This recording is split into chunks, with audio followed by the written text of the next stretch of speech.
semuanya, gimana nih kabarnya hari ini? Semoga baik-baik aja ya. Di sini kami kelompok 6 yang anggotanya adalah Raihana, Tania, Nazahra. Di sini kami akan menjelaskan bagaimana caranya untuk mengimprove skill presentasi. Yuk simak video berikut ini. baik, materi yang selanjutnya adalah emotion. Menurut Van Middendorp 2005 menyatakan bahwa wanita mengalami emosi yang lebih intens dibandingkan dengan pria. Wanita juga dapat menyandikan pengalaman emosional tersebut secara lebih rinci daripada pria. Di dalam pengekspresian emosi, wanita lebih mungkin daripada pria untuk mengekspresikan sebagian besar emosinya. Nah, teman-teman, setuju nggak nih sama pendapatnya dari Van Middendorp? Kalau misalnya wanita itu lebih mudah untuk mengekspresikan emosinya.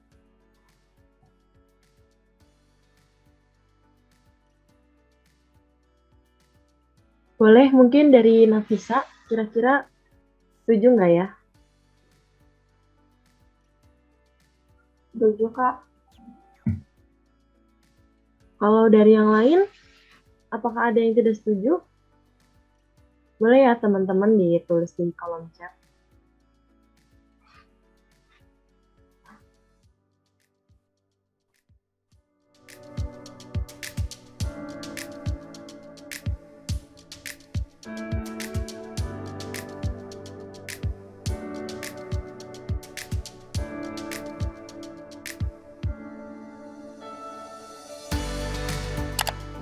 Perancangan suatu presentasi yang baik bisa membuat training dapat berjalan dengan efektif. Namun, jika kita terlalu mengandalkan sebuah presentasi saja, maka akan membuat peserta menjadi bosan, kurang terlibat, dan mendapatkan pelatihan yang terbatas. Maka dari itu, terdapat 8 alternatif cara yang dapat digunakan dalam sebuah pelatihan. Cara tersebut diantaranya adalah demonstration, case study, guided teaching, group inquiry, information search, study group, jigsaw learning, dan learning tournament. Mari kita mulai metode yang pertama. Demonstration merupakan salah satu cara yang dapat dilakukan untuk membuat pelatihan trainer menjadi lebih menarik. Cara ini dapat digunakan untuk membuat peserta benar-benar mendengarkan materi, memperhatikan materi, dan menghayati materi pelatihan. Jadi ada 3 cara nih yang bisa kita gunain untuk menggunakan metode demonstration. Yang pertama, pilih sebuah konsep yang dapat diilustrasikan. Lalu, yang kedua, trainer dapat memilih satu konsep di antaranya. Yang pertama, minta peserta untuk mensimulasikan konsep yang telah dibahas. Yang kedua, buat kartu yang di dalamnya tertulis angka dari yang terkecil sampai yang terbesar. Lalu bagikan kepada peserta dan minta peserta untuk berdiri sesuai dengan urutan angka yang tertulis di kertas tersebut. Yang ketiga, trainer dapat meminta peserta yang bersukarela untuk ikut berpartisipasi. Dan yang terakhir, trainer dapat melakukan role play secara online terlebih dahulu dengan peserta. Lalu, jangan lupa juga untuk membuat poin pembahasan dari konsep yang dibahas. Nah, selain itu ada metode lain nih, yaitu metode case study. Jadi, case study merupakan salah satu metode yang dapat digunakan untuk membuat peserta dapat terlibat dalam training. Kegiatan ini bisa dibilang mirip dengan demonstration, hanya saja kegiatan ini dilakukan dengan cara tertulis. Terdapat manfaat loh dari metode ini. Manfaatnya adalah informasi yang abstrak dapat disajikan dalam bentuk yang konkret. Dalam case study, trainer harus menemukan kasus yang tepat sasaran dan harus bisa memutuskan kasus apa yang cocok untuk digunakan dalam program pelatihan. Study case yang baik dalam sebuah pelatihan di dalamnya harus mencakup yang pertama, identifikasi isu, konsep, atau prinsip yang ingin diajarkan. Yang kedua, brainstorming tentang kehidupan nyata atau sangat fiksi yang menggambarkan konsep atau prinsip tersebut. Yang ketiga, memilih satu situasi yang tampaknya paling menjanjikan. Dan yang terakhir, mengembangkan karakter, peristiwa, latar belakang data, dan tindakan yang diambil. Lalu, tulis draft kasus dan minta orang lain membacanya tanpa informasi lebih lanjut dari trainer. Terdapat 4 jenis kasus yang dapat digunakan menurut Stringer, yaitu yang pertama, gateway case, di mana pada kasus ini memperkenalkan keseluruhan kursus atau modul. Pada kasus ini juga berisi berbagai macam masalah dan tantangan yang akan muncul di seluruh program. Yang kedua adalah challenge case, di mana pada kasus ini menciptakan persaingan antara dua atau lebih dalam suatu tim. Pada kasus ini juga berisi situasi di mana sebuah tim harus membuat keputusan yang tepat untuk sukses. Yang ketiga, performance management case. Pada kasus ini, trainer akan meminta peserta untuk mencari cara dalam menyelesaikan tugas yang berhubungan dengan pekerjaan atau menegosiasikan masalah yang berhubungan dengan pekerjaan. Dan yang terakhir, role play case yang melibatkan peserta sebagai karakter dalam situasi yang harus ditangani secara efektif. Selanjutnya, terdapat beberapa prosedur yang dapat digunakan dalam melakukan case study. Yang pertama, membagikan kelompok menjadi pasangan atau trio, lalu ajak mereka untuk mengembangkan studi kasus yang dapat dianalisis dan didiskusikan oleh kelompok lainnya. Yang kedua, tunjukkan bahwa tujuan studi kasus adalah untuk mempelajari suatu topik dengan memeriksa situasi atau contoh konkret yang mencerminkan topik tersebut. Yang ketiga, sediakan waktu yang cukup bagi pasangan atau trio untuk mengembangkan situasi kasus pendek atau contoh yang menimbulkan masalah untuk didiskusikan dan masalah yang harus dipecahkan yang relevan dengan materi pelajaran.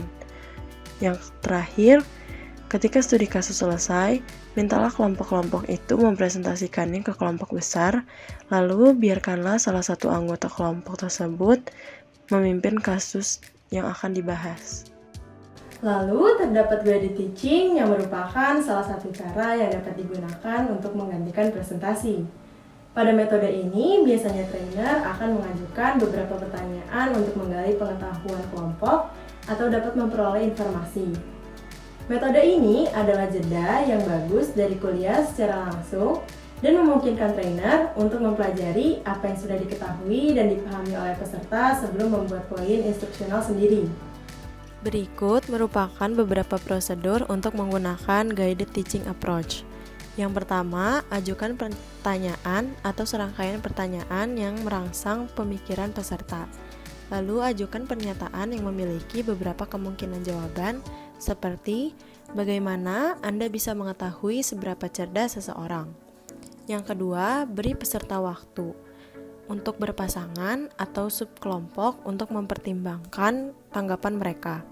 Yang ketiga, catatlah ide-ide peserta, lalu jika memungkinkan, urutkan tanggapan mereka ke dalam daftar terpisah yang sesuai dengan kategori atau konsep berbeda yang trainer coba ajarkan.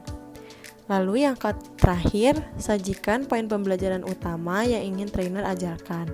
Mintalah peserta mencari tahu bagaimana tanggapan mereka sesuai dengan poin-poin ini. Lalu, catat kembali ide-ide untuk menambah poin pembelajaran dari pelajaran peserta. Nah, gimana nih teman-teman? Masih semangat kan untuk menyimak materi kita selanjutnya? Namun, sebelum kita melanjutkan ke materi berikutnya, kita sebutin dulu yuk tema kita pada training hari ini. Tema kita pada training hari ini adalah Let's Improve Our Presenting Style. Mari kita lanjutkan ke pemaparan ke materi berikutnya, yaitu Group Inquiry. Group Inquiry merupakan cara yang dapat digunakan untuk memancing rasa ingin tahu dari partisipan untuk memahami materi pembelajaran. Group Inquiry bertujuan untuk memunculkan pertanyaan dari partisipan. Namun sebelumnya, trainer dapat memberikan waktu dan menjelaskan terlebih dahulu mengenai materi, seperti contoh kerja dan handout. Hal ini dilakukan untuk membangkitkan rasa ingin tahu dan minat dari partisipan. Terdapat beberapa panduan prosedur untuk menggunakan Group Inquiry, yaitu 1. Bagikan kepada peserta handout instruksional yang trainer pilih sendiri. Pastikan bahwa handout yang dipilih bersifat abstrak dan meluas. Hal ini diperlukan untuk membangkitkan rasa ingin tahu dari partisipan. Yang kedua, mintalah peserta untuk mempelajari handout tersebut dengan kelompok. Kirimkan handout tersebut kepada partisipan dan mintalah mereka untuk mempelajarinya terlebih dahulu. Yang ketiga, kumpulkan kembali pertanyaan dari kelompok berdasarkan hasil analisa materi yang telah diberikan. Yang keempat, Jika trainer merasa partisipan kesulitan untuk mempelajari handout tersebut, maka trainer dapat memberikan informasi yang mengarahkan kepada pertanyaan. Yang kelima, bila online, pastikan trainer mengirimkan handout sebelum acaranya dimulai. Information search. Information search merupakan metode open book test. Metode ini diawali dengan membagikan bar kerja yang berisi pertanyaan mengenai topik dari pelatihan. Kemudian, trainer akan meminta partisipan untuk mencari sebuah informasi melalui internet maupun materi yang telah disediakan. Trainer dapat membuat kompetisi untuk mendorong partisipan berkontribusi secara penuh. Contohnya adalah saat program orientasi karyawan baru. Trainer dapat meminta calon karyawan untuk mencari informasi tentang perusahaannya. Trainer dapat membagi partisipan menjadi kelompok-kelompok kecil dan membagikan literatur perusahaan kepada mereka. Terdapat beberapa panduan prosedur untuk menggunakan information search. Yang pertama, buat kelompok pertanyaan yang dapat dijawab dengan mencari informasi yang dapat ditemukan dalam materi sumber. Materi telah disediakan untuk peserta. Yang kedua, bagikan pertanyaan tentang materi tersebut. Yang ketiga, minta peserta untuk mencari informasi dalam tim kecil. Pertimbangkan untuk membuat kompetisi untuk mendorong peserta berkontribusi secara penuh. Yang keempat, tinjau jawaban sebagai kelompok besar, perluas jawaban untuk memperbesar cakupan. Study group. Metode ini dilakukan dengan cara membagikan handout yang berisi materi pelatihan kepada peserta. Kemudian, bagilah peserta menjadi beberapa kelompok kecil. Kelompok kecil untuk belajar adalah cara terbaik untuk membahas materi baru tanpa memberikan lecturing. Terdapat beberapa pedoman prosedur untuk menggunakan study group. Yang pertama, berikan peserta handout pendek yang diformat dengan baik dan mencakup materi presentasi, teks singkat, atau bagan maupun diagram yang menarik. Yang kedua, bentuk subkelompok dan beri mereka ruang yang tenang untuk berdiskusi. Yang ketiga, berikan instruksi yang jelas yang dapat memandu peserta untuk mempelajari dan menjelaskan materi dengan cermat. Yang keempat, tetapkanlah pekerjaan waktu, pencatat, ataupun juru bicara. Yang kelima, kumpulkan kembali kelompok total dan lakukanlah pengulasan materi secara bersama-sama, seperti kuis, pertanyaan, evaluasi mengenai seberapa baik mereka memahami materi, dan berikan latihan aplikasi yang dapat dipecahkan oleh peserta. Setelah materi ini, kita akan memberikan waktu untuk kalian beristirahat. Sambil beristirahat, kami telah menyediakan sebuah video. Happy watching!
Oke, kita lanjut ke materi berikutnya.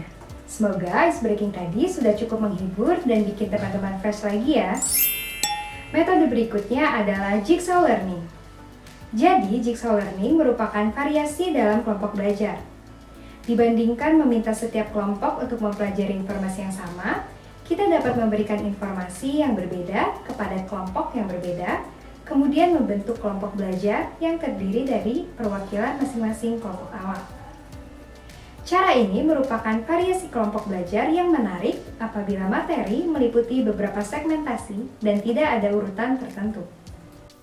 Setiap partisipan mempelajari sesuatu. Apabila dikombinasikan dengan materi yang dikerjakan kelompok lain, akan membentuk kumpulan pengetahuan atau keterampilan yang koheren. Berikut adalah panduan prosedur untuk menggunakan jigsaw learning. Pertama, pilihlah bahan ajar yang dapat dipecah menjadi beberapa bagian. Segmen bagian bisa sesingkat satu kalimat atau sepanjang beberapa halaman. Kedua, hitunglah jumlah segmen pembelajaran dan jumlah peserta. Secara adil memberikan tugas berbeda untuk kelompok yang berbeda.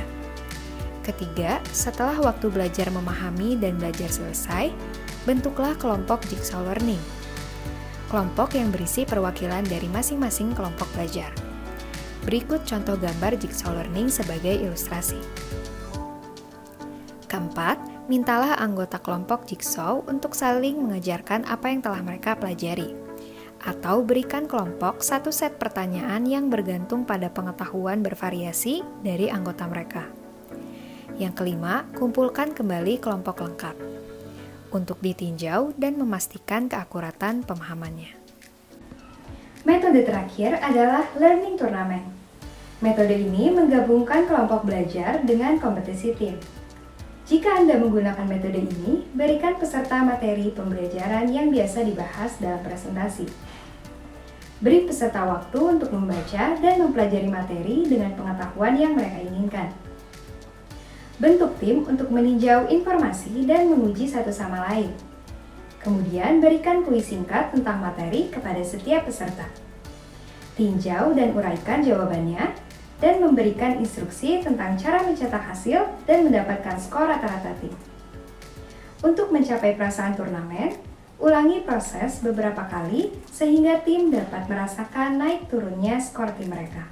Berikut adalah beberapa panduan prosedur untuk menggunakan learning turnamen. Pertama, bagilah peserta menjadi beberapa tim dengan 2 hingga 8 anggota. Pastikan tim terbagi rata. Kedua, menyediakan tim dengan bahan-bahan untuk belajar bersama. Ketiga, mengembangkan beberapa pertanyaan yang menguji pemahaman dan atau mengingat kembali materi pembelajaran. Gunakan format yang memudahkan penilaian mandiri seperti pilihan ganda, isian, benar salah, dan istilah untuk ditentukan. Keempat, berikan sebagian pertanyaan kepada peserta. Gunakan ini sebagai putaran pertama dari learning turnamen.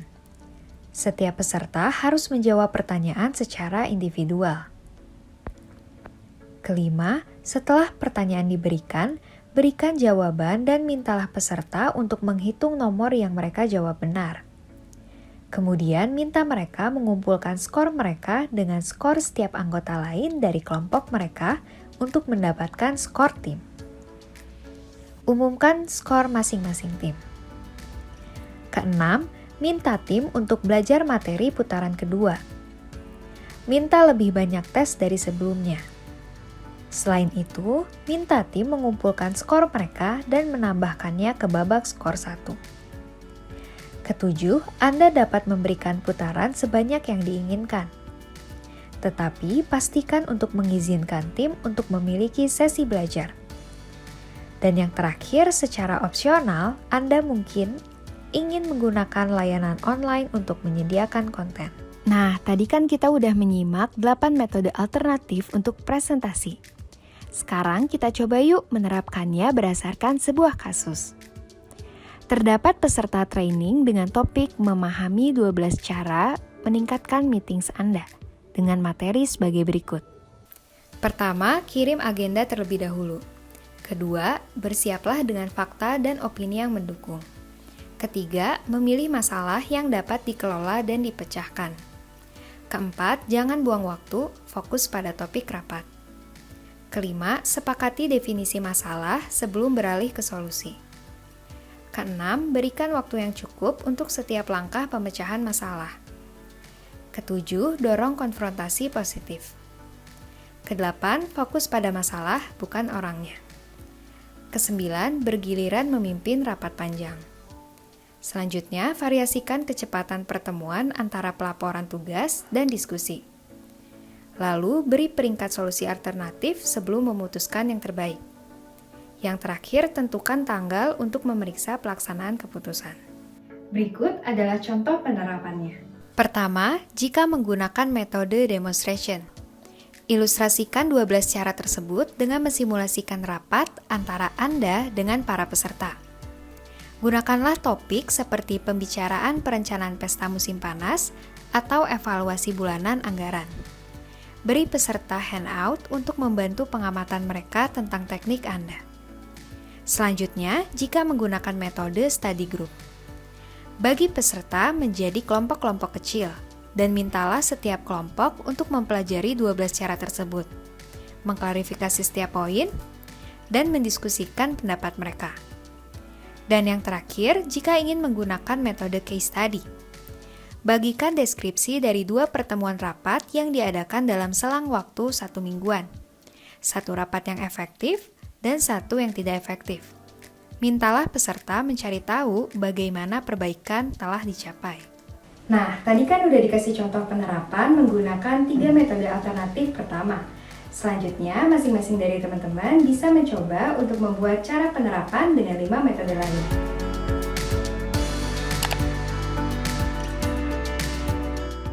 Gimana nih teman-teman, udah pada nonton videonya kan? Menurut kalian videonya gimana nih? Boleh tulis di kolom komentar ya.